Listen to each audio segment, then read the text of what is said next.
Halo Bapak Ibu dan saudara-saudara terkasih, salam sehat penuh kerahiman Tuhan.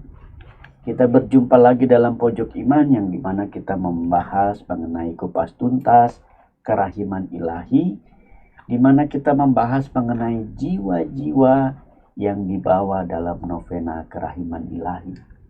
Kemarin kita setelah membahas mengenai jiwa-jiwa para pendosa. Sekarang berbanding terbalik dari itu nih ya, yang ditampilkan oleh Tuhan Yesus pada novena hari kedua ini, bawalah jiwa-jiwa para imam, rohaniwan, biarawan, dan biarawati untuk menjadi bahan doa-doa kita. Ayo, kenapa ini perlu didoakan juga, kita perlu bertanya ya. Mungkin dalam pandangan kita, bukankah mereka udah hidup suci? Bukannya mereka udah meninggalkan segala-galanya?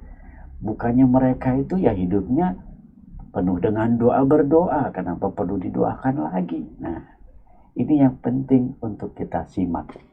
Yuk kita lihat cuplikan ini, mengapa jiwa para imam, biarawan dan biarawati perlu dibawa dalam doa-doa kita. Kerahiman Allah menjadi karya agung utama di tengah-tengah bangsa Israel dan secara gemilang hadir dalam diri Yesus dengan hidup dan seluruh karyanya. Dengan kerahimanku, aku memburu orang-orang berdosa di segala jalan mereka. Begitulah dikatakan Tuhan Yesus dalam catatan buku harian Santa Faustina. Mungkin kita atau Anda bertanya, apa maksudnya? Lewat siapa semuanya itu? Sehingga Yesus boleh mengatakan, dengan kerahimanku, aku memburu orang-orang berdosa di segala jalan mereka.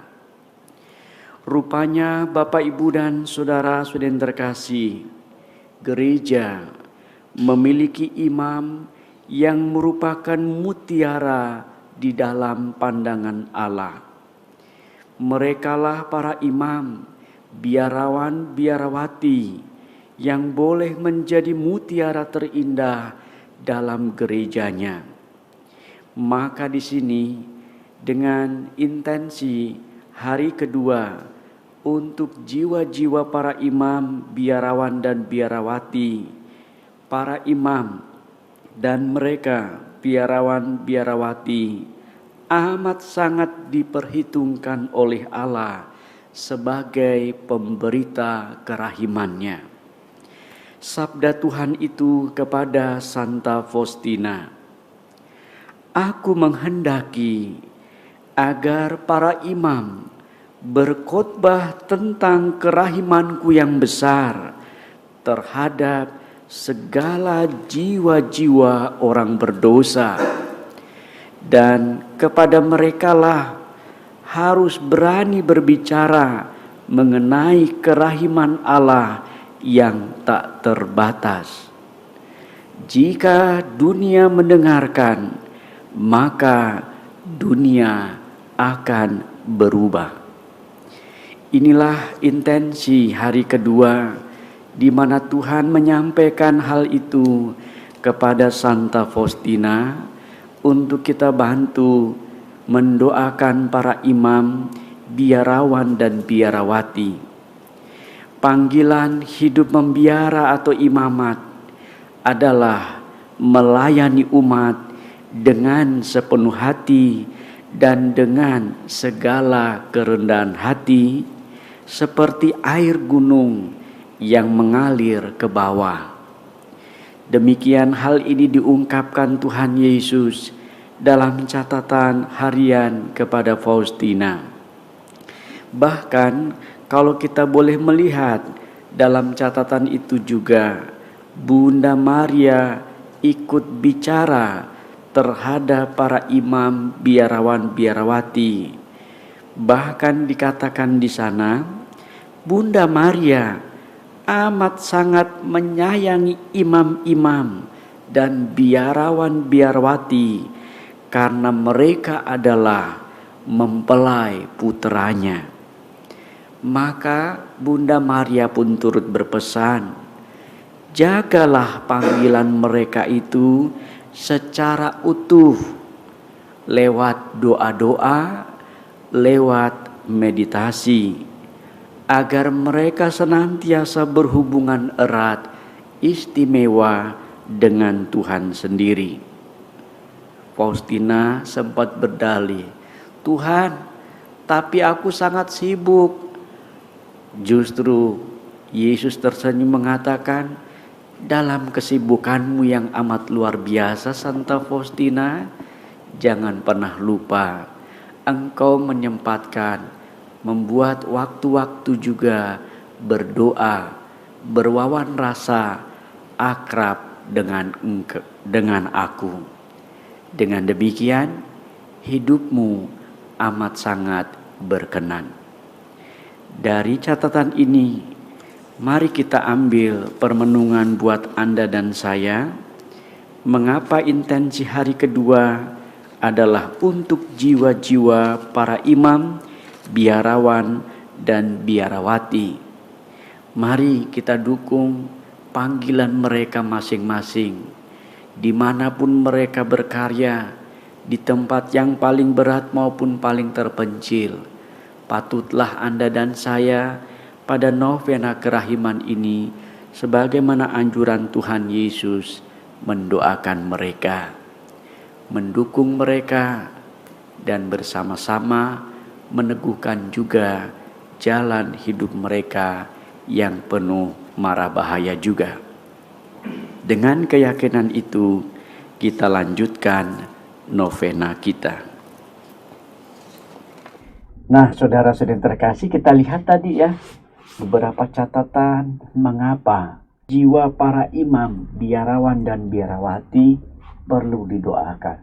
Yang pertama-tama karena untuk menyebarkan kerahiman ilahi ini, gereja ini butuh para imam, biarawan dan biarawati, karena hidup mereka kan sudah menjadi persembahan, menjadi mutiara. Dan mereka ini adalah aset-aset gereja dalam mewartakan Injil. Maka di sini digarisbawahi, gereja memiliki imam, biarawan, biarawati yang merupakan mutiara dalam pandangan Allah. Sehingga bagi Allah, para imam, biarawan dan biarawati ini amat sangat diperhitungkan Allah sebagai pemberita kerahimannya. Berarti kan bukan hanya devosan-devosan saja. Sebetulnya kita para imam, biarawan, biarawati, suka apa enggak suka dengan devosi ini, pewartaan kerahiman Allah pertama-tama ya pada mereka itu semua yang menjadi kewajiban kita menawarkan wajah kerahiman Allah.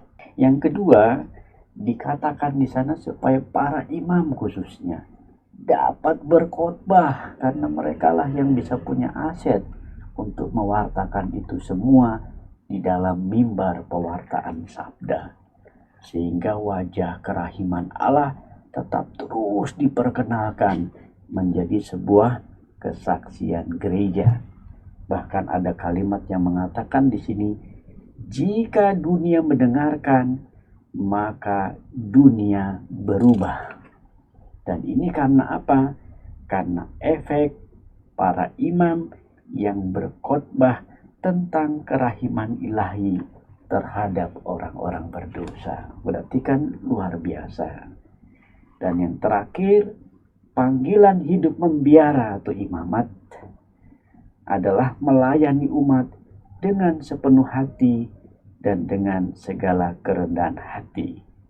Dalam catatan ini, kita diminta mendoakan mereka, para imam, biarawan, biarawati, karena hidup mereka kan juga penuh cobaan, tantangan, godaan-godaan, bahkan juga karena kemanusiaannya, para imam, biarawati juga bisa dan dapat berdosa. Maka di sini Tuhan minta supaya novena hari kedua dibawa sebagai intensio para imam, biarawan, biarawati, supaya kita menjaga panggilan mereka secara utuh melalui doa-doa Anda dan saya, melalui meditasi dalam hubungan erat dengan Tuhan sendiri. Itu gambaran yang menarik, sehingga kenapa jiwa para imam ini juga perlu dibawa dalam doa. Jiwa para imam, biarawan, biarawati. Akhirnya, semoga Anda dan saya makin diperluas cara pandang kita untuk memasuki novena kerahiman ilahi dengan luar biasa. Salam sehat, penuh kerahiman Tuhan. Tuhan memberkati. Yesus kau andalanku, Yesus kau andalanku, Yesus kau andalanku, Engkau andalanku sepanjang hidupku. Yesus kau andalanku, Yesus kau